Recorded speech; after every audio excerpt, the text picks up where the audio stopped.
Bom dia a todos, meu nome é Luana, sou bibliotecária da Escola da Administração Penitenciária. Vim apresentar para vocês hoje a videoconferência Serviço Social e as Políticas Específicas, Campo de Conhecimento e Práticas Profissionais. Hoje estamos acompanhando os servidores nos polos da SAP Araraquara, SAP Campinas, SAP Pirajuí, SAP Presidente Venceslau, SAP Taubaté e CES-DRS São Paulo. As perguntas que surgirem, as dúvidas durante a videoconferência, elas devem ser enviadas em forma de e-mail para o endereço que vai aparecer aí na tela. É fundap.vc@fundap.sp.gov.br. Vou repetir. fundap.vc@fundap.sp.gov.br. É importante que vocês aproveitem a presença dos palestrantes para tirarem as dúvidas. Então, envie os e-mails com as suas dúvidas. Bom, agora eu vou apresentar aqui o André Luz, ele que vai fazer a abertura, né? E ele é da Coordenadoria de Reintegração Social e Cidadania. E logo depois nós faremos um intervalo e teremos a entrada da Maria Lúcia Rodrigues e Márcia Helena Farias. Bom dia, André. Bom dia, Luana. Muito obrigado pela essa atividade. Esse é um momento muito oportuno e assim acolhemos todos e todas que estão nos polos, participando dessa reunião técnica e também pela internet no site das escolas de governo. Esse é o segundo encontro que nós realizamos pelo Centro de Políticas Específicas. O primeiro ocorreu em maio, abordando o papel do profissional de psicologia e as políticas específicas. E agora é o momento também de voltarmos a atenção ao campo do conhecimento do serviço social e pensar a prática do profissional de serviço social e no contexto das políticas específicas. Políticas específicas entendidas aos grupos de mulheres, idosos, pessoas com deficiências, homossexuais e outros grupos étnicos que estão também nas unidades prisionais. Como compreender a demanda dessas populações e pensar ações concretas para atender este público na perspectiva da universalização dos serviços e dos atendimentos. Então é um momento bastante oportuno, a intenção é construirmos orientações técnicas para os profissionais, então a participação de vocês ativa nos polos é fundamental. Podem mandar também contribuições por e-mail, no e-mail que a Luana passou, e a partir daí podemos travar essa relação de diálogo e construirmos uma prática profissional oportuna para o sistema prisional. Então, obrigado, Luana, e vamos à parte expositiva nesse primeiro momento, que ocorre agora das 9 até as 11. E em seguida, das 11 às 13, a atividade presencial nos polos em cada uma das regiões.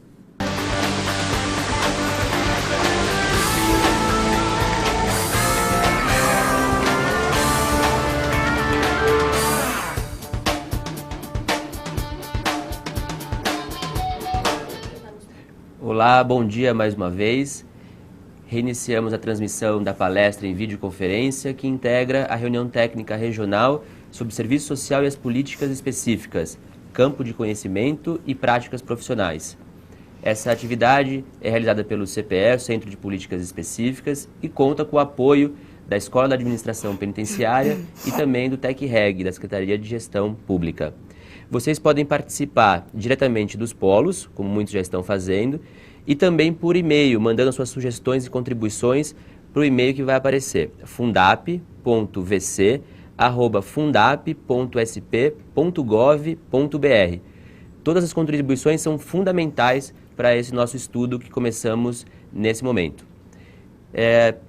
Para realizar a palestra expositiva, convidamos a professora Maria Lúcia Rodrigues, que é pós-doutora da PUC, Pontifícia Universidade Católica de São Paulo, e coordena o Núcleo de Estudo e Pesquisa sobre Ensino e Questões Metodológicas em Serviço Social, o NEMES.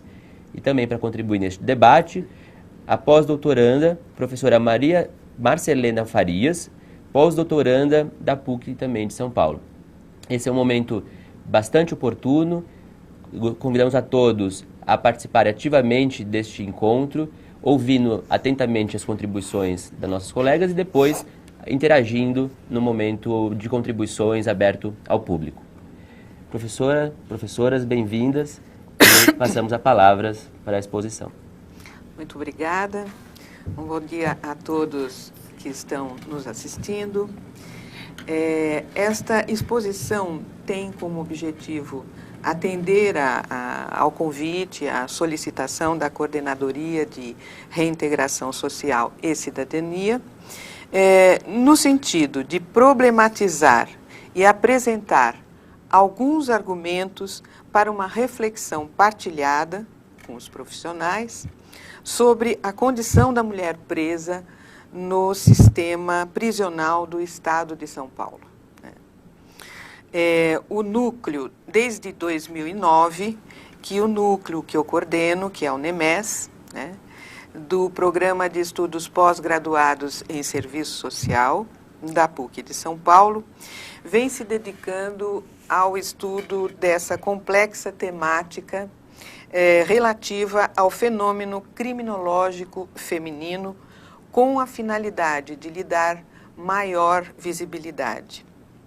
É nossa proposta contribuir para uma formulação ou para a formulação de políticas sociais públicas alinhadas aos direitos sociais e humanos e à cidadania. Em 2011, em dezembro de 2011, nós participamos de um pregão promovido pela Secretaria de Administração Penitenciária e pela Coordenadoria, para realizar uma pesquisa ora em andamento e que tem por título Mulheres Presas, Perfil e Necessidade, uma construção de diretrizes. Fazemos parte de uma instituição acadêmica, mas ao mesmo tempo é importante que todos os colegas, assistentes sociais especialmente, saibam que somos movidos pela importância do trabalho prático, sem o qual o serviço social não realiza a sua missão. Vocês sabem que todo tema sempre parte da perspectiva daquele que está falando sobre o tema, né? Eu organizei, portanto, esta exposição a partir de 4 itens, a saber, a condição da mulher presa, o ciclo progressivo, o serviço social entre o abandono e o encarceramento e questões subjetivas relacionadas à prática e à ética profissional. Passemos então ao primeiro item.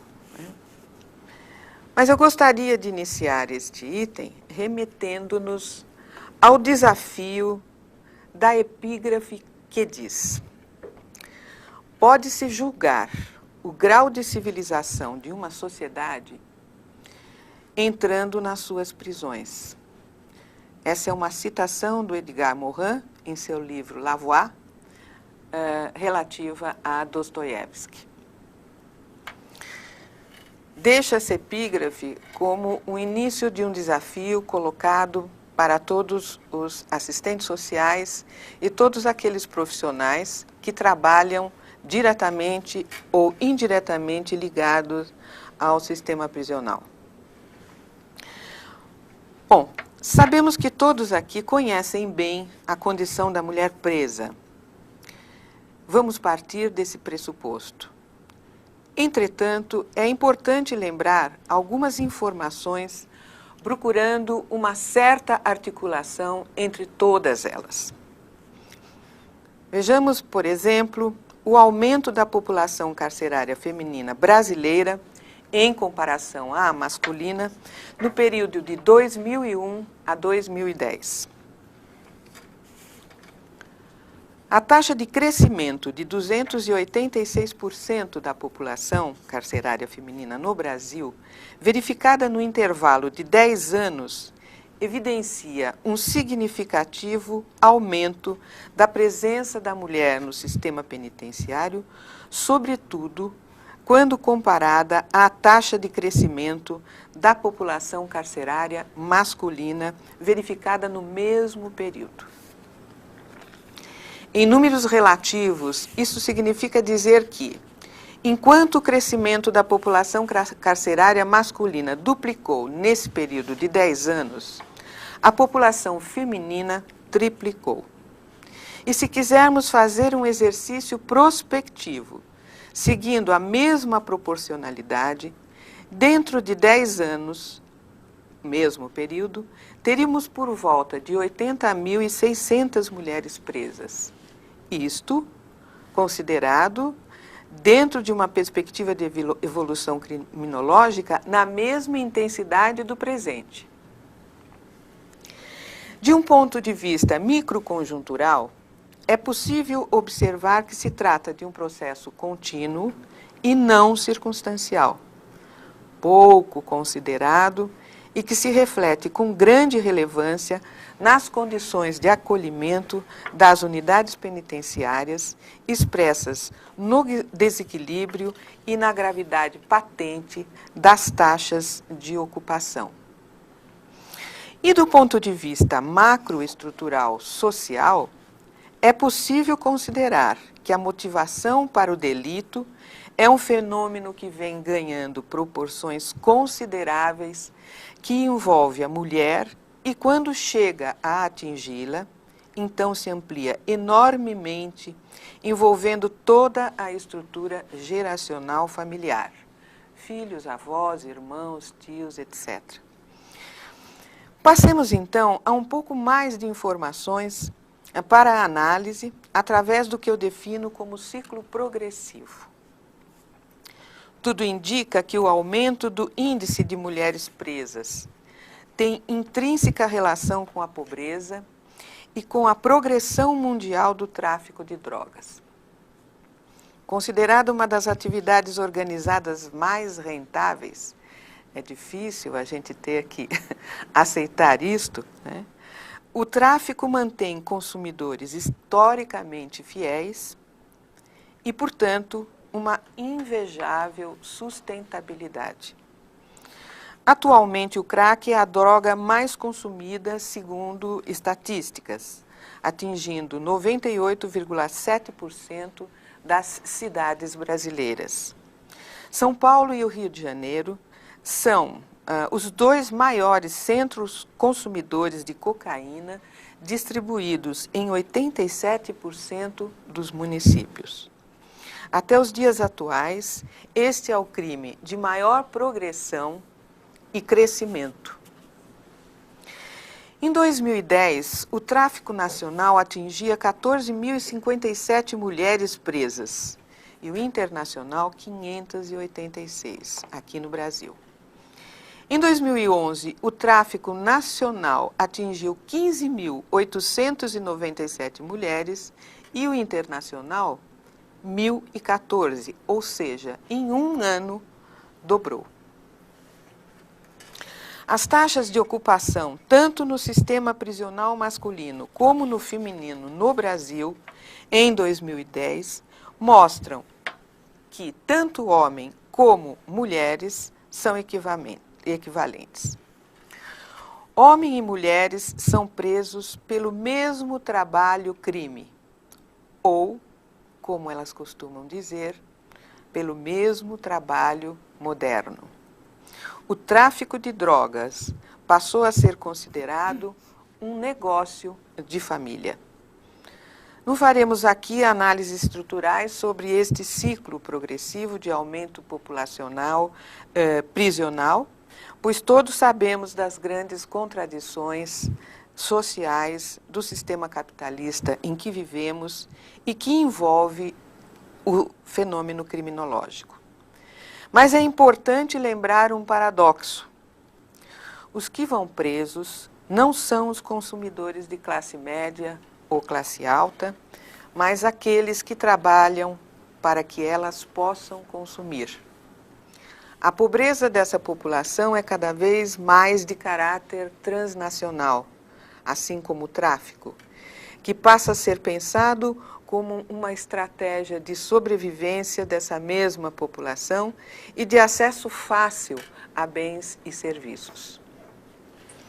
A população carcerária feminina no sistema penitenciário do Estado de São Paulo era, em dezembro de 2010, de 8.491 mulheres, sem considerar aquelas reclusas provisoriamente nas cadeias de polícia civil. Comparado àquele quadro anterior que vocês devem ter observado, é possível verificar que 30% da população carcerária feminina estava no estado de São Paulo. Tendo em conta que o total de vagas disponível era 5.630, a taxa de ocupação equivalia a 151%, tão expressiva quanto a já elevada média nacional. O próprio Departamento Penitenciário Nacional afirmava que o principal problema estava no déficit de vagas e dizia: com a superpopulação prisional, as normas de segurança são contrariadas, criando-se condições para a elevação do índice de consumo de drogas, corrupção, abusos sexuais, um ambiente propício à violência, deficiências no serviço médico e a quase ausência de perspectivas de reinserção social. Este contexto do sistema carcerário tem suas particularidades no Estado, como estamos demonstrando, né? E aspectos mais agudos do sistema prisional, que também indicam algumas singularidades estatísticas no caso do universo feminino. A maioria das mulheres cumpre pena de 4 a 20 anos, encontra-se na faixa dos 18 a 34 anos, que é a faixa mais produtiva de atividade da mulher. 47% declara-se negra ou parda, possuem o ensino fundamental incompleto e o tráfico nacional e internacional de entorpecentes concentra a maior incidência de delito cometido. A maioria encontra-se também em regime fechado e, normalmente, a maioria é mãe com mais de 2 filhos e sempre algum deles nasceu na unidade prisional.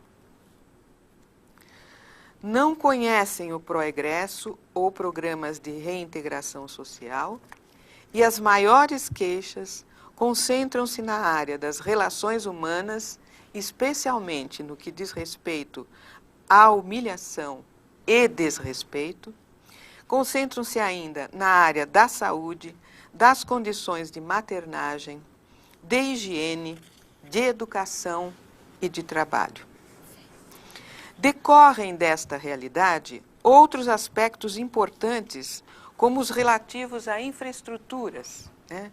Ou a infraestrutura do próprio presídio, relativo a sanitários, às celas, as cozinhas, as oficinas de trabalho, as salas de ensino, as salas de atendimento médico e odontológico, entre outros. Este é o quadro inicial e circunstancial e profissional em que se encontra instalado hoje o serviço social no sistema prisional. E é a partir daí que então eu inicio um outro conjunto de reflexão, que tem como título provocativo o serviço social entre o abandono e o encarceramento.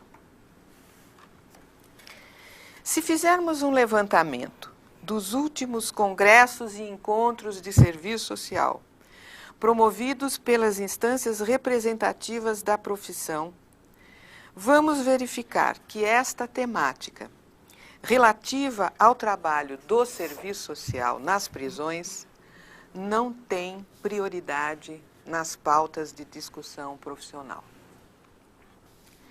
Esta situação se agrava quando constatamos também que o serviço social não integra as instâncias decisórias dos órgãos de decisão sobre as políticas públicas relacionadas ao sistema prisional brasileiro e nem mesmo tem assento nos conselhos.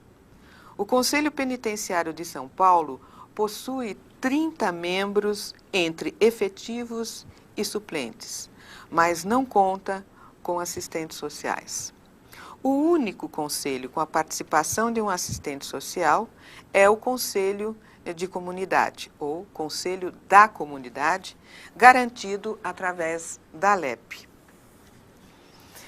Seria relevante termos assento no Conselho Nacional de Políticas Criminais e Penitenciárias, uma vez que é ele responsável para propor as diretrizes da política criminal quanto à prevenção do delito, elaboração de planos nacionais de desenvolvimento, promoção e avaliação do sistema prisional, promoção de pesquisas, elaboração de medidas de aprimoramento, entre outros. São todas ações que envolvem a Política Nacional de Assistência Social, ou, como a gente costuma dizer, o PNAS. Motivo que corrobora fortemente para a necessária presença de assistente social em seu corpo decisório. Lembremos ainda outro aspecto relacionado ao campo de ação profissional do assistente social. De acordo com o artigo da LOAS, que eu acho que todos assistentes sociais devem conhecer, está assegurado que a assistência social, direito do cidadão e dever do Estado, é política de seguridade social não contributiva, que provê os mínimos sociais, realizada através de um conjunto integrado de iniciativa pública e da sociedade, para garantir o atendimento às necessidades básicas. Entre os princípios especialmente orientados para o serviço social, destacamos a universalização dos direitos sociais, o respeito à dignidade do cidadão, o respeito à sua autonomia, o acesso a serviços de qualidade, bem como a convivência familiar e comunitária, a igualdade de direitos no acesso ao atendimento sem discriminação de qualquer natureza. Ora, todos esses princípios dizem diretamente respeito ao cotidiano das mulheres no sistema prisional e são, portanto, matéria da ação profissional do assistente social. Ainda dentro dessa perspectiva de mostrarmos o aparato constitutivo do próprio serviço social, vale a pena lembrar a Lei de Execução Penal, a LEP, em seu capítulo 2º, que dispõe sobre a assistência social, e nele o artigo 10 explica que a assistência ao preso e ao internado é dever do Estado, objetivando prevenir o crime e orientar o retorno à convivência em sociedade. O parágrafo único lembra a nós, assistentes sociais, as dimensões da assistência, que são, as dimensões seriam estas: material, voltada à saúde, jurídica, educacional, social e religiosa. Este quadro permite observar a amplitude do campo de trabalho atribuído ao assistente social no sistema prisional, embora a prática do serviço social não deva se reduzir somente à assistência. Ficou também evidenciado nos estudos que realizamos que as mulheres presas demandam ao serviço social a garantia dos direitos sociais e a mediação com suas famílias, principalmente com os seus filhos e especialmente relacionado ao direito de atendimento médico-odontológico, de suporte emocional, garantia das visitas com respeito, entre outros.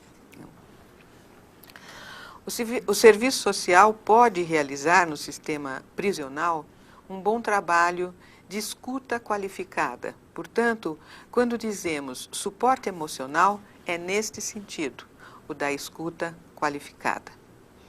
A expectativa dessas mulheres está em serem tratadas com dignidade, esperando que o serviço social possibilite um cotidiano mais humanizado, com avanços significativos no plano sociojurídico e ético.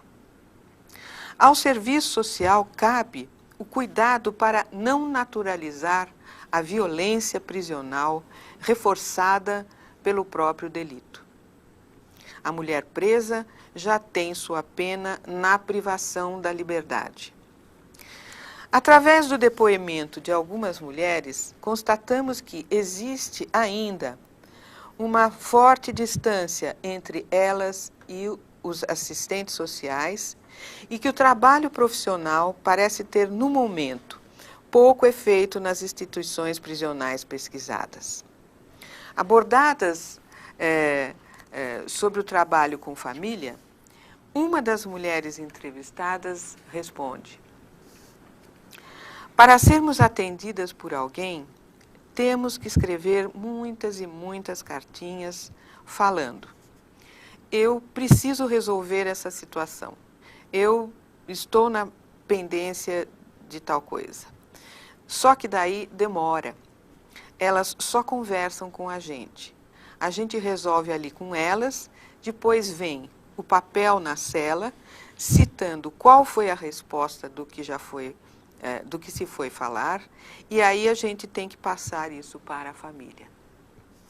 Os numerosos relatos sobre os pedidos de assistência, sobretudo de cuidados à saúde, efetuados por intermédio de muitas cartinhas enviadas pelas presas à administração, às presas, às administrações prisionais, fazem ver a enorme demanda de atendimento em contrapartida ao restrito número de assistentes sociais.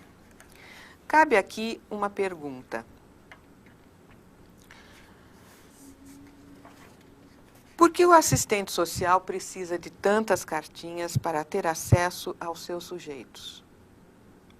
Por que essas cartinhas são mediadas pelos ou pelas seguranças? Por outro lado, o quadro abaixo evidencia a dificuldade dos assistentes sociais em relação ao número de mulheres presas, ou seja, a sua grande demanda.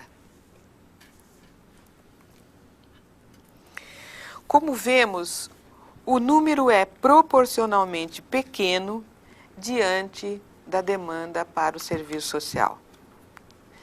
Das entrevistas também realizadas, tanto na pesquisa anterior que fizemos, como na pesquisa atual, incluindo algumas visitas familiares ou visitas que fizemos às famílias destas mulheres, constatamos aspectos inquietantes relativos à assistência prevista pela LEP e também, portanto, ao trabalho do assistente social. Sabemos que a maioria dos que estão nos assistindo conhecem a realidade, mas eu considerei importante, eu e toda a equipe, consideramos importante destacar alguns depoimentos, porque a voz dos nossos sujeitos deve se fazer um pouco mais forte. E é em função disto que eu vou ler alguns depoimentos e vocês podem acompanhar pela tela. Uma das mulheres diz: estou presa há 1 ano e com tantos filhos em casa, fazendo faxina, não conseguiria jamais dar de comer a todos.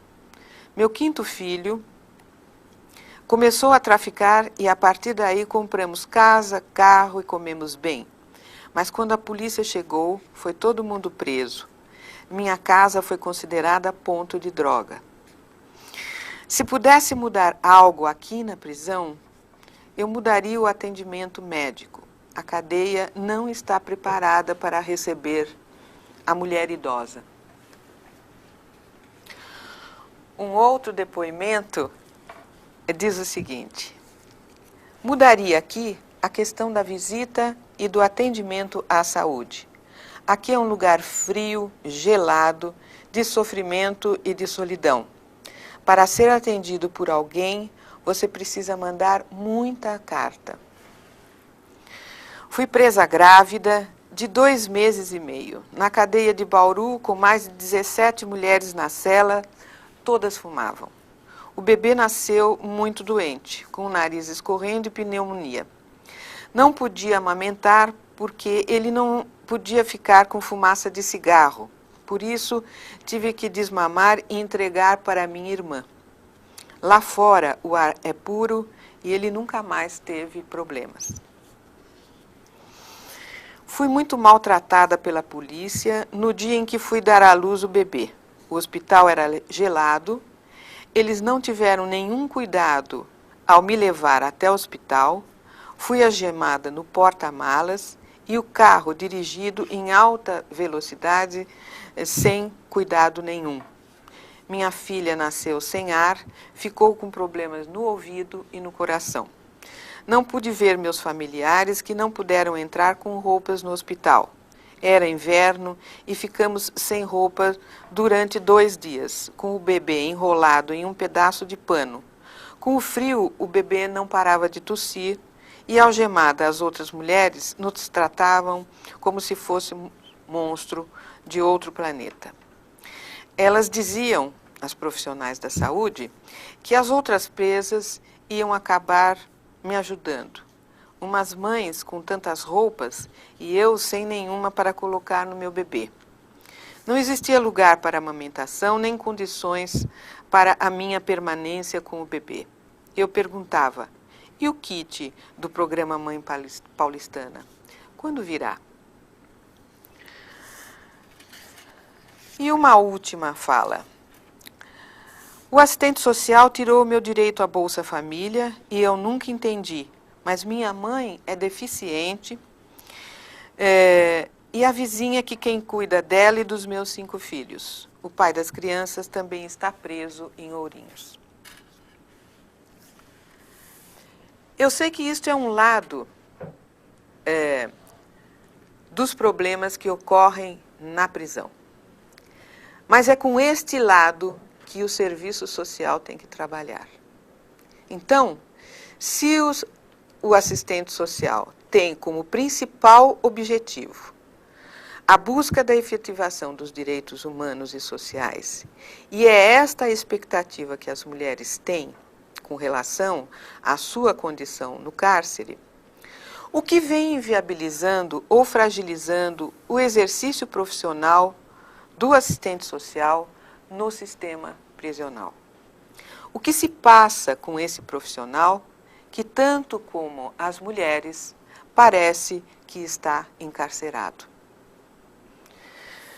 Com estas questões, eu passo então ao último item de minha exposição, que se refere às questões subjetivas e objetivas relacionadas à prática e à ética profissional. Sempre há motivos que nos movem na escolha de uma profissão. Da mesma forma, existem motivos para que os assistentes sociais e outros profissionais do sistema prisional permaneçam no sistema. Ninguém nos obriga a ficar ali. A identificação ou a escolha por um campo de trabalho tem a ver com a nossa subjetividade. Tem a ver com as nossas contradições, com as nossas emoções e, ao mesmo tempo, com as condições racionais e objetivas. As prisões constituem um complexo campo de atividade profissional. Tudo que se refere à prisão e à justiça, por sua própria natureza, revela a complexidade das sociedades, os paradoxos repressivos e suas mais diversas formas de barbárie. Até hoje, são raros os presídios cujo imperativo de justiça concentra-se no cumprimento da pena, especialmente direcionada ao cerceamento da liberdade. Homens e mulheres presas vivem no sistema prisional humilhação, formas indignas de tratamento e violências. Morin, remetendo-se a Walter Benjamin, afirma que não há civilização que não tenha um fundo de barbárie na repressão permanente e multiforme que ela pratica. Mesmo a advogada Janaína Pascoal, em recente artigo publicado no jornal A Folha de São Paulo, ao referir-se à reforma do Código Penal, faz lembrar que, uma vez que você manda alguém para a prisão, você está, infelizmente, quase desistindo dessa pessoa. A prisão desestrutura. Isto pode significar que algo precisa ser feito no sentido de unir e alavancar as relações entre justiça, prisão, Estado, sociedade. Diferentes pensadores apontam variadas alternativas para superar esta fragmentação. Lembremos, por exemplo, a proposta de Habermas, quando se refere a um patamar de reflexão que busca unir justiça e solidariedade através de um nível de percepção e valores universais atingidos por poucos. Ele fala, então, da necessidade de um princípio universal da solidariedade. Princípio universal da solidariedade. E também a construção democrática de consensos coletivos nessa direção que possam projetar-se em normas jurídicas e princípios de organização da sociedade socialmente desejados e juridicamente exigíveis pelos cidadãos. Trabalhar relações mais profícuas entre o Estado, a justiça e o sistema prisional requer outro nível de compreensão que transcende a política em direção a uma solidariedade ética. A compreensão está em sempre procurar rehumanizar o conhecimento político, que hoje em dia é uma tarefa terrivelmente difícil. E é esta compreensão que torna as relações humanas menos imbecis. Da mesma forma, há que se repensar o ponto de vista da intervenção do serviço social. É preciso não esquecer que existem limites na intervenção e, por esse motivo, é importante a produção de redes. Redes de conexão para trocas de informação, de religação dos saberes, de fortalecimento profissional, de capacitação, etc. As estratégias a serem adotadas seguem a lógica das possibilidades, sem sujeitarem-se a elas. Consideram a análise do contexto na correlação de forças e a capacidade e oportunidade para construir caminhos de efetivação da ação. O sujeito, todo sujeito, inclusive nós profissionais, a partir da confluência entre o social e a sua própria construção subjetiva, portanto, o que pensa, o que sente e aquilo que precisa e deseja fazer, gera novos sentidos que vão modificando a si mesmos e as suas práticas. Na conjugação entre o que se deve fazer e o que sente aquele que faz, situam-se os sujeitos profissionais, nós. Mas, para além de todo o desafio, está a esperança.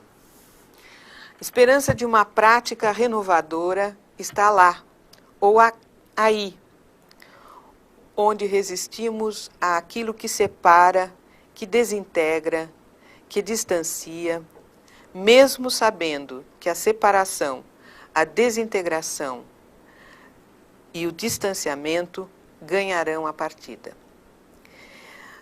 Tudo está em resistirmos à desumanização. Resistir, em primeiro lugar, a nós mesmos, a nossa indiferença e a nossa desatenção. Resistir à nossa preguiça e ao nosso desânimo, às nossas vispulsões e mesquinhas obsessões. Uma resistência à crueldade do mundo que eu chamaria de esperança. Muito obrigada. Muito obrigado, professora Maria Lúcia. Eu gostaria de agradecer, o convite que foi feito por você e por todo o sistema, aqui pelo centro, aos presentes, aos espectadores, especialmente as mulheres presas e a minha equipe, a equipe de trabalho, e mantermos-nos à disposição para as perguntas, para os desafios e para os enfrentamentos. Muito obrigado, professora Maria Lúcia. Parte dessas reflexões que a professora trouxe, tão bem organizadas para nosso debate, também constam deste material produzido pelo Núcleo, sob financiamento da Secretaria Especial de Política para as Mulheres, da Presidência da República, e que traz elementos para pensar o sistema prisional e a questão dos direitos humanos.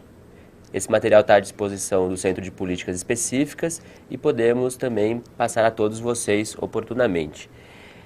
Ao passar para a professora Márcia Helena, a partir das reflexões da professora Maria Lúcia, podemos pensar ou tentar aprofundar essa discussão para os diferentes grupos que estão presos.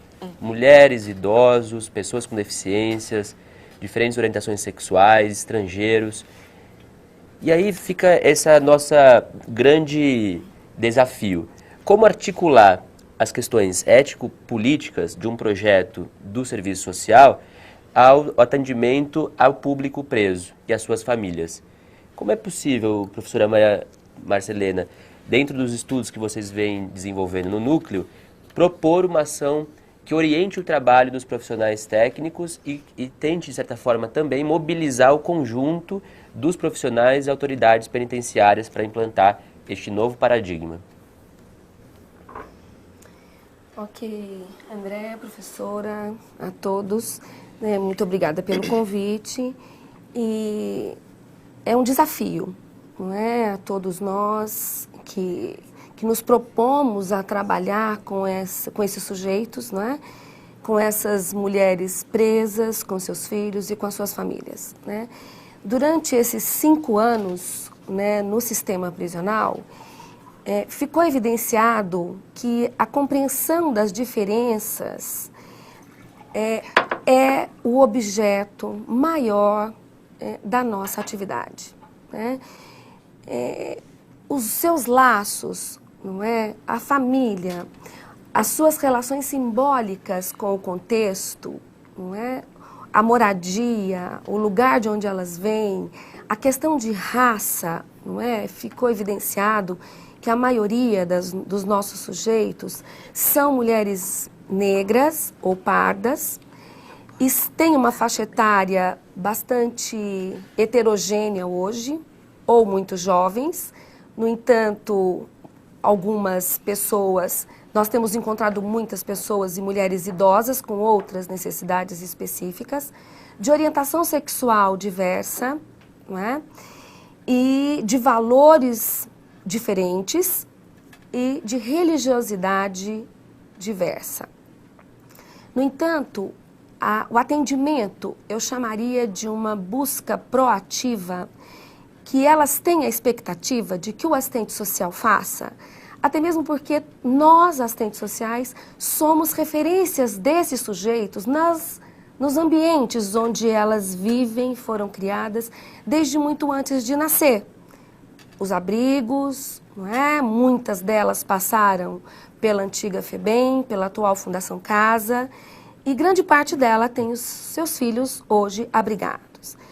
É interessante perceber que essas diferenças e que essas políticas específicas, elas estão na formação do assistente social, mas que o sistema prisional exige um esforço a mais de cada um de nós, profissionais, enquanto equipe que sozinho é impossível. No entanto, o conhecimento articulado da formação com a realidade é fundamental para dar conta de atender e oferecer respostas qualificadas às necessidades e às demandas dessas mulheres. Eu chamaria a atenção, né, para uma área que me é bastante, de onde eu realmente tenho um domínio maior, que é a área de dependência de álcool e drogas. Eu chamaria a atenção especificamente às mulheres gestantes, grávidas, ou aquelas que nós encontramos, não é, que fazem do sistema prisional uma clínica de tratamento, quando elas nos dizem, não é, que a partir do momento em que foram presas, pararam de usar a droga. Estas mulheres estão gestantes, vão ter os seus filhos e precisam de um atendimento específico.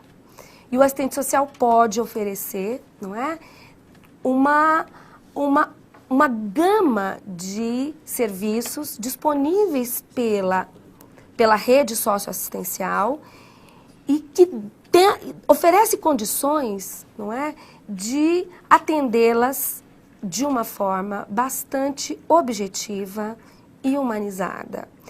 Essas mulheres dependentes de álcool e outras drogas, durante a gestação, traz a nós uma outra categoria, que é o ciclo transgeracional e intrafamiliar de uma violência e de uma situação de aprisionamento dentro e fora do sistema. É importante, né, considerar que seria ingênuo pensar que é fácil o atendimento e o enfrentamento, principalmente da dependência química no sistema prisional.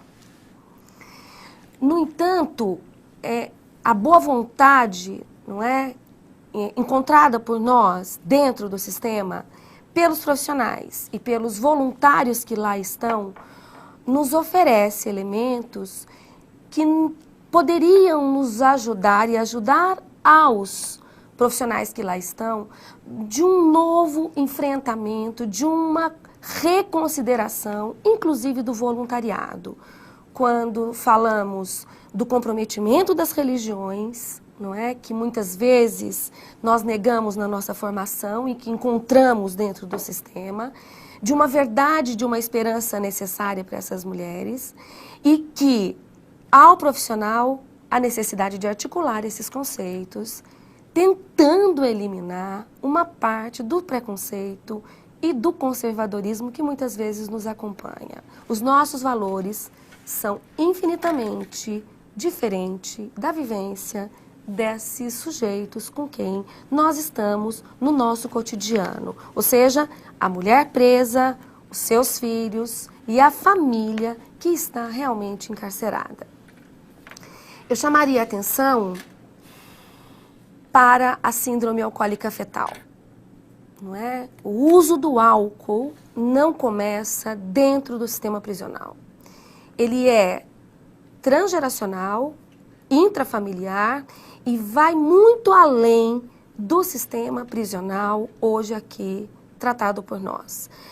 A rede e a articulação com todos os serviços, com todas as secretarias, em especial a educação e a saúde, nos faz pensar em políticas de atendimento a essas mulheres, sem as quais o profissional de serviço social e a equipe de saúde, de uma forma geral, estaria impotente para esse enfrentamento. Então, eu me coloco à disposição, evidencio e chamo a atenção para os aspectos da dependência química, que por nós foi encontrada em grande parte dos sujeitos, não só enquanto pessoas associadas ou ligadas ao tráfico de drogas, mas pessoas que na condição de dependentes químicas, de usuárias também da droga, necessitam de um atendimento qualificado e uma escuta diferenciada por parte da equipe e aqui por nós tratada do assistente social. E me coloco à disposição e vejo que é importante esse debate para contribuir e para qualificar a nossa prática, onde quer que ela aconteça. Muito obrigado, professora. A professora Maria Lúcia trouxe nas suas reflexões a contribuição do pensador Edgar Morin.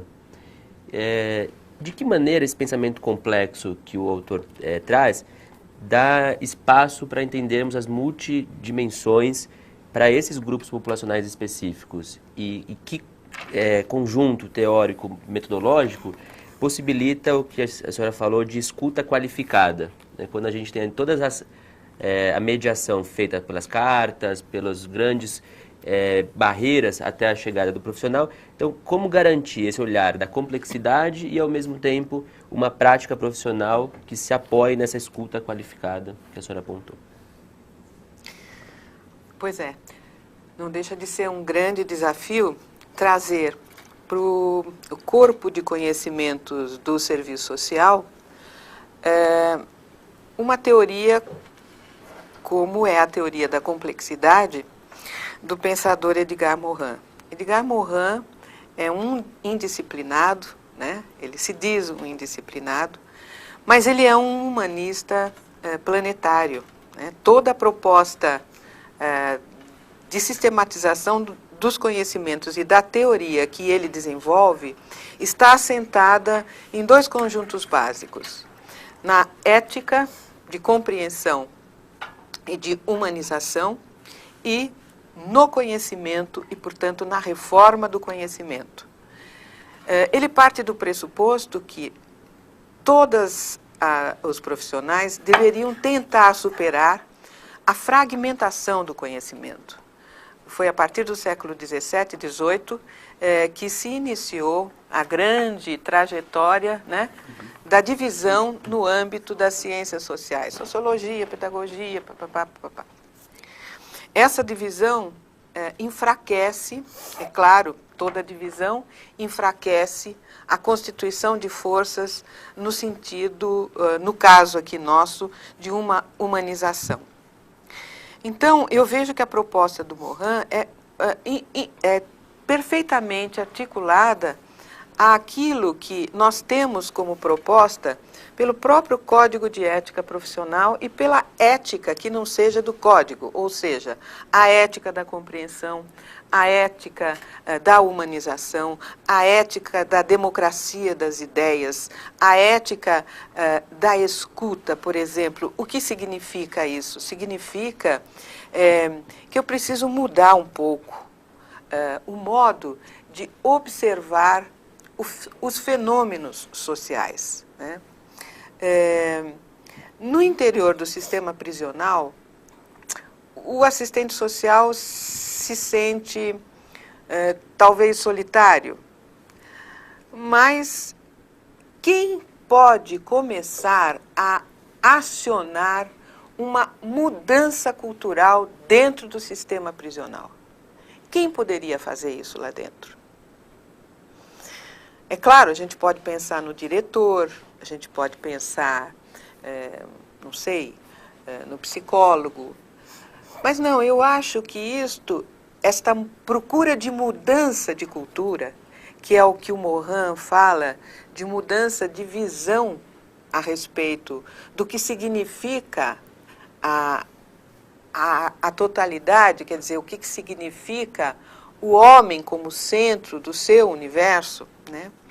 Eu acho que essa é uma tarefa que pode ser iniciada pelo assistente social. Quando a Márcia fala aqui de todas as tendências que nós temos dentro do sistema, dos vários segmentos, quer dizer, a mulher idosa, a mulher que tem problema com drogas, a mulher que foi abandonada pelo seu próprio parceiro, a mulher, enfim, todas as situações, existe um modo de tentarmos articular isto e mudar a cultura tão agressiva que existe dentro do sistema prisional. Eu não sei porquê, mas em vários momentos eu senti que o serviço social fica muito submetido, às vezes até ao próprio sistema de segurança. Né? Quer dizer, eu não sei porquê, não, eu sei porquê. Mas ele não pode simplesmente se conformar com este lugar. Né? E é nesse sentido que eu acho que o Edgar Morin suscita um agravamento de tensão entre o assistente social e aquilo ou aquele contexto em que ele deve de intervir. Por exemplo, se não é possível ter acesso direto aos sujeitos, um por um, porque a demanda é tão alta, eu vi algumas alternativas e algumas propostas muito interessantes. Né? Trabalhem com celas. Já é um horror uma cela, um compartimento com um número de mulheres absolutamente impossível de conviver juntos. Mas é isso que temos, então é isto por aí que devemos começar. Né? Podemos fazer um trabalho por celas, cada um chamar, sei lá, o grupo de mulheres que está nesta cela, o grupo de mulheres que está e vai indo um por um. Outra coisa, compete ao Estado ter conhecimento de tudo que está acontecendo e atuar sobre isto. Não é só o serviço social de um lado. O Estado tem que atuar. Se ele não quer atuar, então ele tem que ser compatível com o desejo dele. Não vou atuar. Mas se ele quer atuar, ele tem que correr o risco e tem que abrir espaço para o assistente social, para o psicólogo e tem que melhorar a condição do nível de segurança. Não dá para trabalhar com o nível de segurança que a gente vem encontrando nas prisões. Eu sei que tudo isso é muito difícil, mas é sobre essa dificuldade que toda a teoria da complexidade fala. Por isso que eu terminei a fala hoje com o que ele chama de resistir. Antigamente nós falávamos em revolução. Hoje nós temos que falar na resistência e no enfrentamento. Mas isso vai exigir de nós sairmos do conforto do lugar que nós estamos acostumados a ficar. Muito obrigado. E agora é o momento dos polos participarem ativamente, mandando as suas contribuições e também quem acompanha pela internet. Na internet vocês podem mandar o e-mail para fundap.vc@fundap.sp.gov.br. Então, abrimos aos polos. Tem algum polo interessado em fazer uma pergunta? Neste momento, ainda não. Então, continuando aqui o nosso encontro... Será que assustamos? Será que assustamos? Acho que não. Temos a informar que hoje acompanham pelos polos 47 pessoas, nos 6 polos, e também acompanham 8 pessoas pela internet. Vocês comentaram a importância, na primeira apresentação, sobre a construção das redes. Como que o profissional da unidade pode estabelecer esse vínculo com os demais serviços públicos e garantir para os diferentes grupos populacionais o acesso a esses serviços? Então, a gente vê muita dificuldade em rompermos, né, o olhar das assistências ao preso apenas como uma atribuição da Secretaria da Administração Penitenciária. mas como implicar os outros setores que estão bastante comprometidos com a execução e a implementação de direitos. Aí podemos passar as duas, fazer as considerações. Bom, você quer falar? Não, pode começar. O assistente social tem certa intimidade com a conexão de serviços, né? Nós podemos ter dificuldades, mas a gente tem uma certa intimidade com os CRAS, né? Nós temos, quando eu falo em rede de conexão, sabermos aonde estão os nossos outros colegas assistentes sociais que poderiam nos ajudar em determinados momentos com as mulheres presas. Por exemplo, acesso a certos sistemas hospitalares, acesso a empresas que eu acho que poderiam dar uma força muito grande internamente no sistema prisional, mantermos uma relação direta com os 3 S's, quer dizer, principalmente com o SESC, que é capaz de produzir muitos cursos no interior do sistema prisional, o estabelecimento de convênios com estas organizações, e mais, eu falo também da conexão com o Cefes, né? Com os CRES, com todas as instâncias representativas do serviço social, por mais que a gente ache que elas não vão nos atender. Insistir, sair do lugar do conforto, trabalhar com tudo que está ao nosso redor para trabalhar. Por exemplo, mulheres que estão para ter seus bebês, nós poderíamos também, eu sei que elas não têm material para esse bebê, muitas não têm roupa para esses bebês, etc.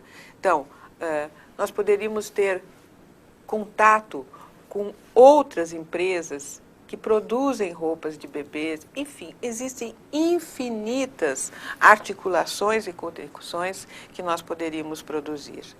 E, por outro lado, eu acho que o serviço social de dentro do sistema prisional tem que se tornar mais presente nos eventos da própria profissão e gritar o que está acontecendo. O silêncio minimiza e naturaliza uma situação que nós não gostaríamos que fosse naturalizada, né? Então, por isso que eu continuo reforçando, é muito importante essa rede de conexão. Todo assistente social deveria ter acesso à sua internet, ao seu computador, atuar de dentro do sistema prisional. E se não pode, tem que poder, certo? Então, nós não podemos ficar por fora hoje da evolução tecnológica. Então, tudo isto, para mim, se compõe numa rede de conexões. Perfeito. Márcia, por favor.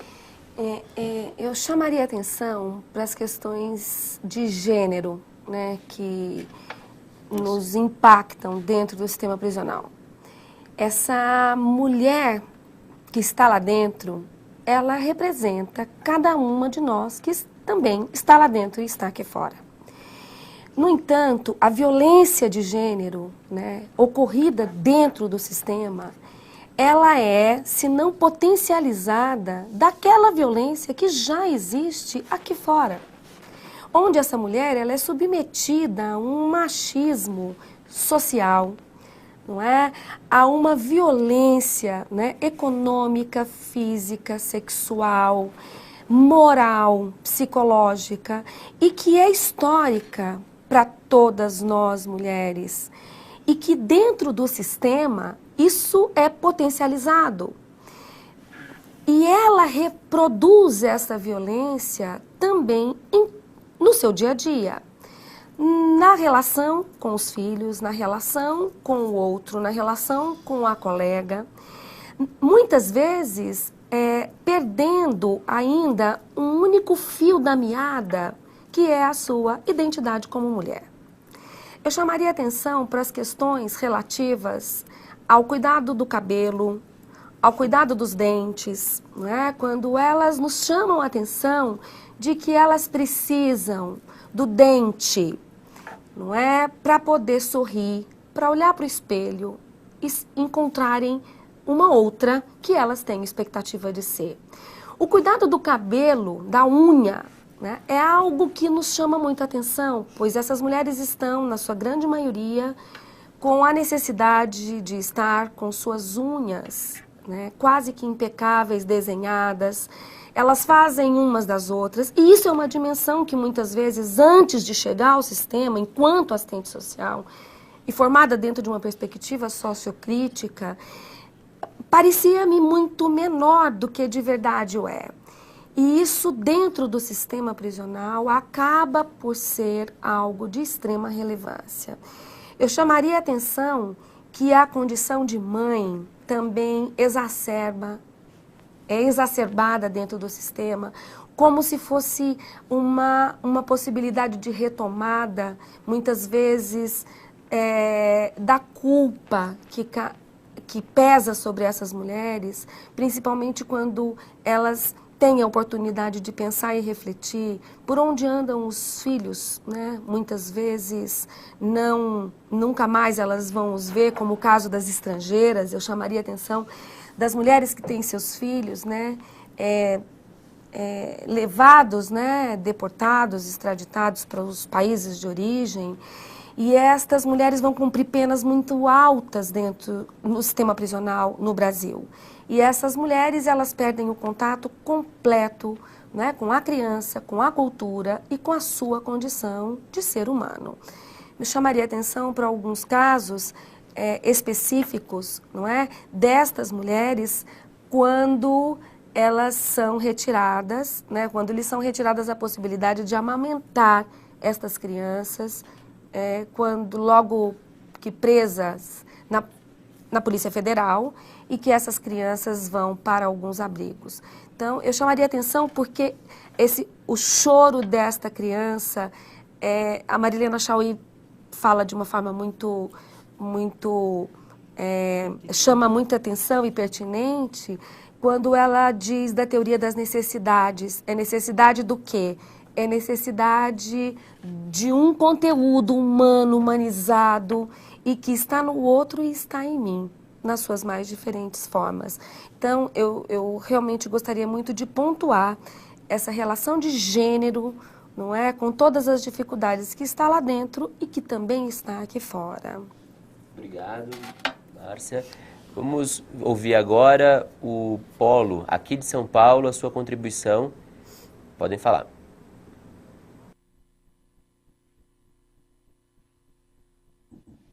Bom dia, eu sou Iniciana, sou assistente social do CDP de Suzano. Que bom que a gente pode se encontrar aí aqui pela tela, Maria Lúcia Rodrigues, né? Você que lê meu trabalho lá na PUC.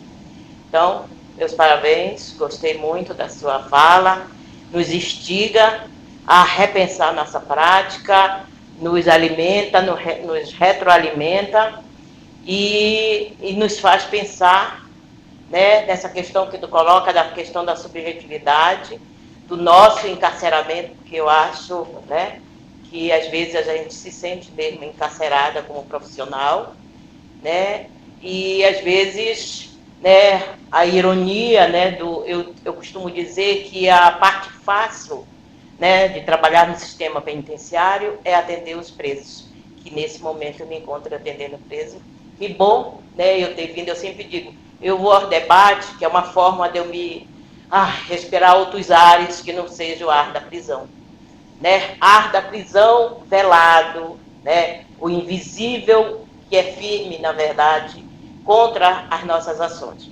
Eu lembro de uma situação, na verdade eu não quero fazer especialmente uma pergunta direta, mas eu queria fazer uma conversa, né, trocar, como você falou aí, conhecimento, informações, dificuldades, possibilidades, para uma área tão árida que é trabalhar no sistema prisional, porque me parece, né, às vezes quem é o profissional que está lá? Quem é? É aquele que não tem lugar, não está em nenhum lugar? É aquele que o concurso é mais fácil? É aquele que ninguém... não tem esse lugar, nós vamos lá. Não, não é. Eu costumo dizer para os presos que eu estou lá porque ninguém me obrigou a estar lá. eu me convidei para estar lá. Eu me preparei, me profissionalizei, me capacitei para estar lá. Que legal que você está usando essa expressão de escuta qualificada. Que a escuta qualificada é a gente não despir do nosso conhecimento, não nos despir dos nossos valores, mas saber que eles são nossos, né?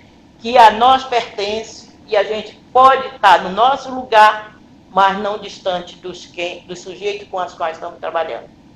Então, acho que essa questão, eu lembro de uma situação de um preso que pediu um exame de espermograma, porque ele queria ser pai. E né, veio dizer, nossa, Eunice, tu viste, ele quer fazer espermograma. Eu disse assim, qual é o problema? O único direito dele que está, o direito civil que está suspenso, é o direito de ir e vir. O demais direito está garantido na Constituição. Então, uma vez eu vi ele dizer assim, olha, não fala perto da assistência social, porque ela defende os direitos dos presos. Não, eu defendo direitos humanos, eu defendo inclusive os meus direitos. De cidadania, de democracia, entendeu? Então, às vezes, nós somos mesmo muito isolados, né? Essa compreensão que pode, não sei só necessariamente se somos nós que podemos deparar. Eu sempre discuto com o Carmelide Asbeck essa questão da contradição do nosso projeto ético-político, porque na prática, nós defensores, como eu, do nosso projeto ético-político, a gente sempre é derrotado na prática, né? Nessa prática conservadora, na prática que a gente não se abre para uma escuta, a gente já vai na nossa prepotência técnica, né? Dizendo assim, essa família é envolvida, entendeu? E a gente se despede desse preconceito, né?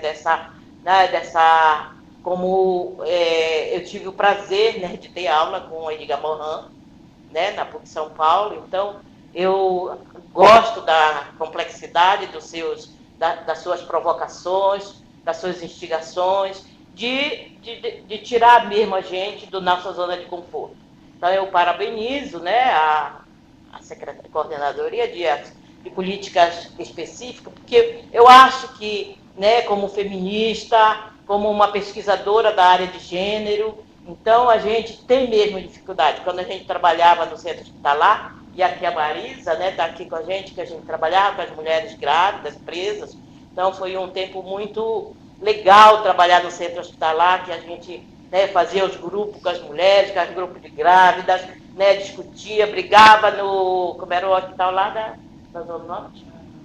No Mandaqui, que a gente discutia com segurança para não levar algemadas, que é um momento em que você vai parir uma vida, né, que tem dificuldade. Tem um estudo, né, de uma garota que eu cruzei com ela no mestrado lá na PUC, que ela discutia a questão das crianças psicóticas, filhas de presos. É um estudo muito interessante, que talvez isso que Márcia coloca, né, a separação abrupta, brusca, de noite ele dorme com a mãe, no outro dia ele já está com uma outra família.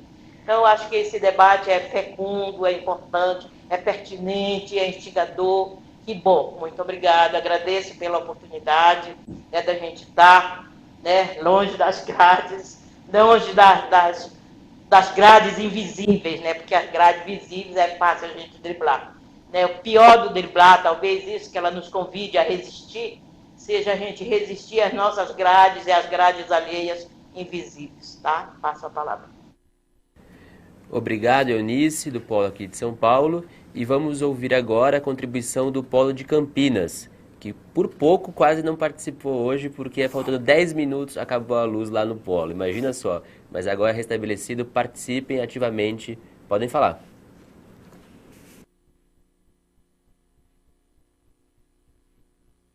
Meu nome é Eliette, eu sou assistente social do CDP Hortolândia, região central. A minha questão é, como nós trabalhamos no sistema prisional, em meio às questões apresentadas, falamos do sistema num todo, não só da questão de gênero.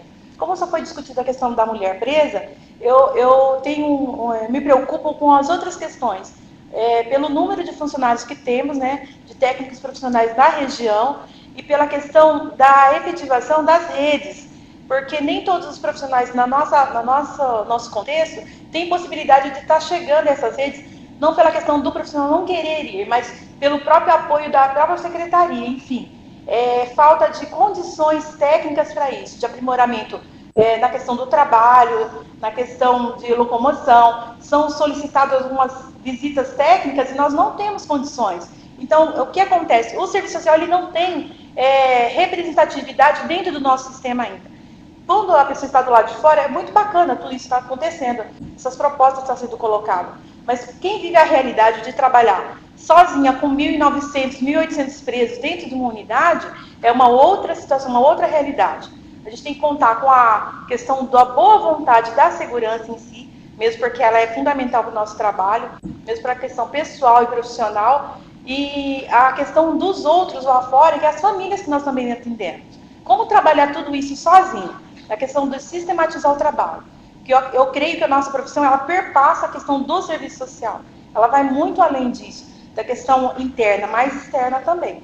Eu gostaria de ter um pouquinho mais dessa menção, dessas colocações, dessas dificuldades, né? O anseio maior é de como a gente trabalhar e articular tudo isso, mesmo porque, assim, os encontros, eles nos embasam em uma série de fatores técnicos. Mas quando chega na realidade, a proposta é bem outra. Passo a palavra. Obrigado, Eliette, que nos acompanha no Polo de Campinas, e esclarecer a todos que, apesar da contribuição das professoras ter partido da experiência com uma pesquisa sobre mulheres, a nossa intenção aqui, a partir dessas contribuições, entender os diferentes grupos populacionais. Ou melhor dizendo, como atingirmos o princípio da equidade. Entender, compreender as necessidades dos diferentes grupos e, a partir daí, compreender e trazer políticas públicas que garantam a universalização de serviços, a universalização de direitos. Então, podemos passar a contribuição e as considerações das duas professoras e, no final, faremos as orientações para o trabalho presencial a seguir da palestra. Bom, eu fiquei muito contente, fico contente, Oniciana, de você estar aí, de você estar participando, ainda que seja como um recurso para estar fora das grades. Antes de ontem mesmo eu ouvi uma fala interessante de uma pessoa que trabalha dentro do sistema prisional. Ela disse que ela dorme em casa e que ela passa o dia dentro da prisão. Então, quer dizer, eu imagino que é isso mesmo, né? Os profissionais que trabalham no sistema prisional lidam com um paradoxo, com uma força difícil, que é o fora e o dentro das grades, né? Acho também, sim, como você confirmou, né, que o assistente social ocupa um difícil lugar, né? Mas eu acho que nós temos que, de alguma maneira, viu, Eliette, também eu achei muito importante a sua fala, de alguma maneira nós temos que buscar romper com o que eu estou chamando de velha cultura do sistema. Quem que vai romper isto? Não tem ninguém de fora que vai fazer isso, nós temos que fazer de dentro. Agora, para romper com a velha cultura, eu tenho que ter o respeito institucional. Esse respeito institucional, todos os assistentes sociais sabem disto, a gente ganha com trabalho, argumento e enfrentamento, né? É aí que a gente mantém a atenção para tentar produzir e criar o novo. Não existe prática de transformação sem o desafio e sem uma exposição. Quer dizer, eu vou ficar exposto àquilo que eu vou enfrentar. Quando eu falo isto, eu estou falando que o Estado pode ser nosso parceiro e, ao mesmo tempo, nosso inimigo na ação profissional. Eu não tenho dúvida disso, né? Eu não sou ingênua. Trabalhei 30 anos em instituição pública e sei bem como as coisas são, né? Então, mas eu acho que a gente tem que começar de algum ponto, começar de algum lugar, né?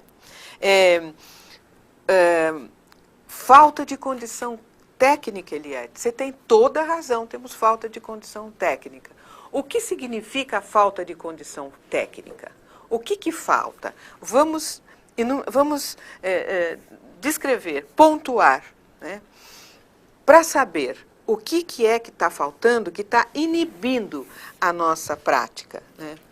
Contar com boa vontade e segurança, eu acho que nós não temos que contar com boa vontade, nós temos que contar com competência.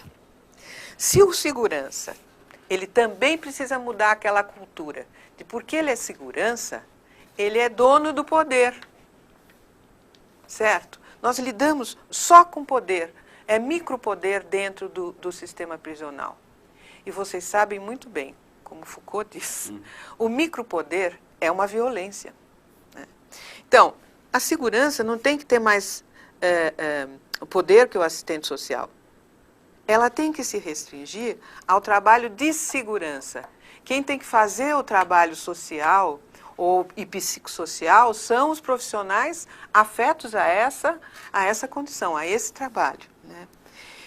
Sobre o intersetorial, como articular, eu tenho que articular, sim, mexendo, enfrentando. E se falta, eu que tenho que mandar um monte de cartinhas para ele. Vocês mandem para ele. Nós temos que tentar uma outra relação institucional. Nós temos que tentar quebrar isso. Eu acredito que a gente possa fazer isso, né? Eu tenho esperança que a gente possa mudar. Só com o básico não é possível desenvolver a prática e uma prática competente. Obrigado, professora Maria Lúcia. Um abraço. Vamos passar para o Polo de São Paulo, que tem ainda uma contribuição, mas pedimos agora uma brevidade na contribuição pelo avançado da hora. Por favor, podem falar.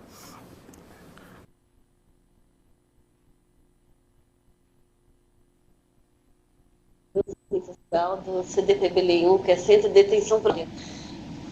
Mais ou menos 8 anos eu trabalhei com a mulher presa. E lá era o Hospital da Mulher Presa, onde eu desenvolvia trabalho de grupo, de gestante, higiene, grupo também para planejamento familiar. Assim, quando às vezes elas vinham com os bebês, elas vinham descabeladas, vinham suja. Aí orientava, elas depois começaram a vir bonitinhas, cheirosas. Era importante, assim, eu acho importante assim, a atuação da assistente social no sistema prisional. Às vezes, quantos não vê essa participação, que às vezes a gente fica como se fosse isolada, mas é muito importante. Agora eu trabalho com os homens e, assim, o assistente social, ele tem, através dos recursos, assim, não tem tanto recurso, mas o que a gente tem que estar trabalhando. Agora eu estou trabalhando com os homens e a atuação deles é no sentido assim, mais de documentação. Registrar os filhos, reconhecer a paternidade. E também eles querem muito atendimento para processo, para o advogado. E a gente tem que estar encaminhando, às vezes conversar com o advogado para estar. Então eles acham que o assistente social é uma luz para eles lá. Então é muito importante a participação do assistente social no sistema profissional. É difícil, mas assim a gente tem que amar o que nós fazemos. Eu amo o que eu faço e em relação à dependência química que é também inserida no sistema, também falo em relação à droga para que eles venham fazer um tratamento, que às vezes eles falam, eu estou assim por causa das drogas, eles falam. Eu falei, não, você pode estar fazendo um tratamento quando sair daqui para continuar um tratamento ambulatorial. E também procurar também, que creia em alguém, então, para que a sua família tenha uma credibilidade em você. Então, eu acho muito importante. Eu agradeço essa contribuição que vocês estão passando, essa teoria, que é muito bom a gente estar na prática, mas a teoria é bom para que a gente venha ter mais conhecimento. Sair lá da unidade para vir participar, eu achei muito bom. E quando eu estava trabalhando com a mulher presa, eu também sempre participava dos debates, eu sempre tinha muitos grupos, eu participava. E eu também tenho pós-graduação em saúde pública, então é muito bom. Eu trabalho na área da saúde, falo também sobre a importância da vacina também, que é muito bom, tanto quando a mulher presa falava e também para os homens também. Eu agradeço a participação. Obrigado ao Polo de São Paulo. E antes de passar as considerações finais das nossas convidadas, eu vou passar algumas orientações para o trabalho agora presencial, aí em cada região. Ou seja, iniciamos com a palestra e agora é hora dos profissionais, nesse diálogo permanente, construírem referenciais para a sua atuação. Então nós elaboramos um roteiro, é importante vocês utilizarem aquelas perguntas como uma estratégia de fomentar o debate, mas não se restringir apenas ao questionário. Vamos ver então algumas dicas que podem tornar nosso encontro bem mais interessante. É interessante que agora, nesse momento, seja feita uma apresentação dos participantes, caso isso ainda não tenha sido feito, e caso vocês ainda não se conheçam o suficiente. Isso ajuda a acolher os que estão chegando. Nós temos alguns profissionais recém-ingressos no sistema, mas também alguns que estão de outras unidades, trazer as suas realidades. Além disso, é importante assegurar a participação de todos. Todos têm o que contribuir. Vamos evitar a polarização de falas, vamos evitar falas repetidas. É importante que busquemos um consenso nos elementos, mas que levemos em consideração que o tempo é curto, ele é finito. A 1 hora nós temos que encerrar o trabalho. Então tentem discutir, ver o que há de elementos comuns nas diferentes contribuições e que por isso há um certo consenso provisório, e também registrar aquelas informações que não é consenso, mas que devem constar nos nossos documentos, porque elas abrem pistas, abrem referências para uma reflexão mais crítica sobre a nossa atuação. É importante também que vocês escolham uma pessoa do grupo que possa ajudar na relatoria do trabalho. Essa é uma forma bastante salutar que nós vemos como empoderar o trabalho de vocês. Nos ajudem a refletir sobre isso. Nós temos em cada polo um facilitador, ele vai dinamizar, passar as palavras, ajudar na mediação do encontro, mas é importante que entre vocês escolham uma pessoa para ajudar também na relatoria. É uma forma de cada vez mais os técnicos estarem presentes neste trabalho. Por último, como disse, tudo deve ser considerado, pois tudo porta verdade, tudo traz elementos objetivos e subjetivos, então não deixem de registrar naquele documento que encaminhamos. Atento ao fato do tempo, não se percam, busquem se concentrar no foco do tema. Quando nós falamos aqui em políticas específicas, não vamos restringir a um único grupo populacional preso. A experiência das professoras nos trouxeram um olhar sobre esse grupo, mas que ajuda também a compreender todos os outros grupos populacionais. Idosos, mulheres, estrangeiros, negros, as diferentes orientações sexuais, tudo deve ser trabalhado neste segundo momento. Ao término, nós pedimos que esse documento, junto com o apoio do facilitador, seja encaminhado para o Centro de Políticas Específicas, no Notes alcampus@sp.gov.br. Vou repetir, alcampus@sp.gov.br. Por quê? A contribuição de vocês vai nos dar elementos para construirmos uma orientação técnica de trabalho do profissional assistente social. E acreditem, a professora Maria Lúcia já mandou as suas, que nós vamos também considerar nessa escrita deste documento, para futura publicação, inclusive, em diário oficial. E aí trouxemos algumas perguntas, que é o que vai nos ajudar a refletir nesse próximo período. Então, uma delas é: o que constitui a abordagem do profissional assistente social no campo das políticas voltadas aos diferentes grupos populacionais? Juntos, pensem qual é a opinião do grupo, o que deve ser considerado para se garantir o reconhecimento da diversidade humana, a dignidade e a autonomia do sujeito e de seus grupos. Depois, quais são os procedimentos na área de assistência social que integram os serviços e ações em reintegração social voltados a esses grupos? Quais são os procedimentos? Na hora já vimos aqui os referenciais teóricos, já vimos os diferentes aspectos de abordagem, mas quais são os procedimentos? Como entender e compreender as demandas de cada um desses grupos? E mais, quais são os recursos técnicos profissionais que podem ser adotados na implantação de ações na perspectiva da reintegração social?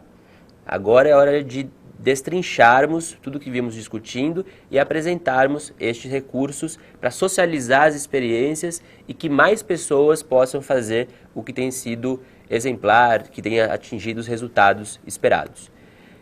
Quarto, como avaliar os impactos e resultados das iniciativas desenvolvidas, para construirmos indicadores, para podermos avaliar nossas práticas, para sistematizarmos os nossos conhecimentos.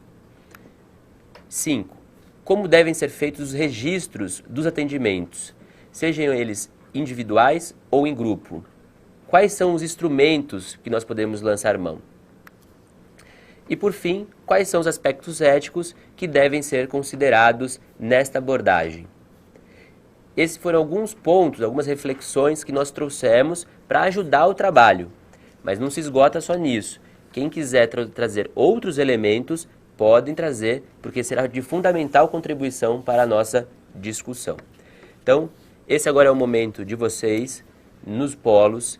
Aproveitem para aprofundar o debate, trazer elementos. Reforço, como o Edgar Morin conclui, né, as suas observações, com a ideia da esperança. Sabemos de todas as dificuldades dos sistemas, convivemos neles, mas como a partir de uma análise crítica podemos propor elementos para transformar por dentro essas práticas e garantir também uma maior pactuação interna e garantir o empenho de todos os agentes públicos implicados nessa tarefa.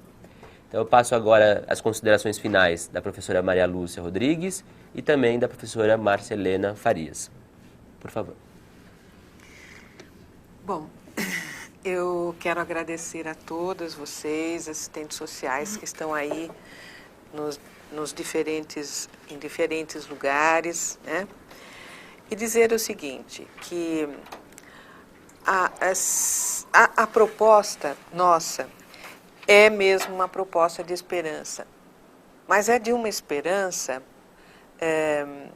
que tem assento numa outra perspectiva, né? Eu quero deixar para vocês esse desafio de que o serviço social venha a ocupar um outro lugar dentro desse sistema, né?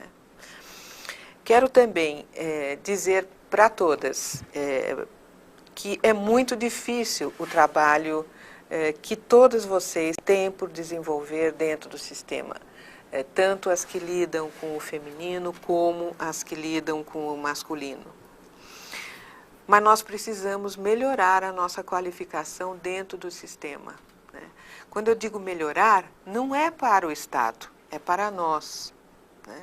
Nós precisamos trazer isto para fora, né? E nesse sentido é que a gente está muito identificada, toda a minha equipe que vem trabalhando com isto há já 5 anos, estão todos muito identificados. É uma equipe interdisciplinar, bastante identificado com a proposta de um outro patamar de humanização para o sistema prisional. Todas as pessoas que lá estão já foram condenadas, então nós não precisamos reforçar esse condenamento através de um outro sistema de violência. E é nesse sentido que eu peço a todas vocês que não desistam nunca daquilo que deve ser feito através da nossa profissão. Nós somos um instrumento e ao mesmo tempo nós somos a mediação, o foco, o centro da atividade profissional. Eu agradeço a todas vocês e espero contar com vocês e encontrá-las durante algum tempo ainda na nossa caminhada. Muito obrigada. Professora Marcelena, considerações finais? Eu chamaria a atenção, primeiro agradecer a essa possibilidade bastante diferente, né? E às vezes também nos coloca desafios, não é? E chamaria atenção para o que a professora nos instiga a estudar, né? Na dimensão do marxismo e da complexidade. Que nós estamos de verdade na busca de horizontes perdidos, não é? Eu reforçaria essa perspectiva que me instiga nesse momento, porque Marx, assim como Morin, ele vem dizer, né, a respeito da contradição e nesse momento experienciado por nós e por cada um de vocês e cada um dos profissionais nos polos, se a tecnologia divide os homens, nesse momento eu me sinto inquietada, não é, a dizer que a partir da própria proposta dialética, essa contradição hoje, nessa videoconferência, nos movimenta numa direção de construção de outras possibilidades.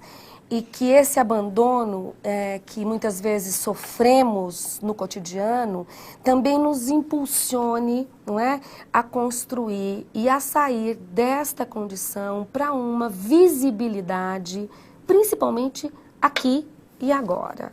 Eu quero realmente reforçar a busca destes nossos horizontes perdidos. Muito obrigada. Obrigado, professora Márcia. Nós recebemos algumas contribuições também por e-mail. Parte delas tratam da dificuldade de garantir o atendimento e o trabalho em grupo, como uma delas já realiza na sua unidade, frente às demandas do judiciário, das diversas tentativas de contatos e ligações do público externo. Então, é necessário garantir um espaço de entendimento sobre a prática profissional, buscar alianças internas nos sistemas, mostrando e sensibilizando as autoridades penitenciárias sobre essa maior integração entre os aspectos da custódia e da reintegração social, mas também, como a professora Maria Lúcia pontuou, é necessário que os profissionais se organizem nos diferentes espaços, na universidade, no conselho, nos espaços de deliberação, para poder trazer as contribuições, o pensamento do profissional e conseguir fazer uma movimentação em diferentes frentes. Por dentro, atuando, qualificando as suas práticas. E externo, mobilizando outros agentes da sociedade que possam olhar as particularidades do sistema prisional e também priorizar o atendimento da reintegração social. Então esse é um desafio para todos nós. Nós convivemos com o que vocês apontaram nos e-mails, da dificuldade das questões de segurança, da demanda do judiciário, mas é importante mostrarmos cada vez mais a qualidade do serviço que nós podemos prestar e assim sensibilizar os diferentes atores para uma mudança de paradigma e uma nova conformação do sistema prisional. Por isso, pedimos que nesse segundo momento, na atividade presencial, vocês reconheçam os problemas, mas consigam também identificar, dentro daquelas 6 questões, o que pode ser feito. É a partir de uma ação organizada, é a partir de uma ação bastante fundamentada nos conhecimentos acadêmicos sistematizados, que nós podemos fazer uma boa argumentação aos diferentes atores e aí buscar parceiros para implementar esse novo olhar. Então agora agradeço todos que participaram ativamente nos polos e também na internet, dizer que estamos num espaço constante de construção, então não deixem de participar das ações do Centro de Políticas Específicas, atuando, nos chamando para ações concretas nas unidades de vocês. Temos o interesse em apoiar com recursos a implantação das atividades na unidade de vocês. Reforço então o meu notes, alcampus@sp.gov.br para futuros contatos. Agradecemos a TecReg e também a Escola da Administração Penitenciária pelo apoio prestado a essa reunião técnica que transcorre de uma forma exitosa. Um abraço a todos e até breve.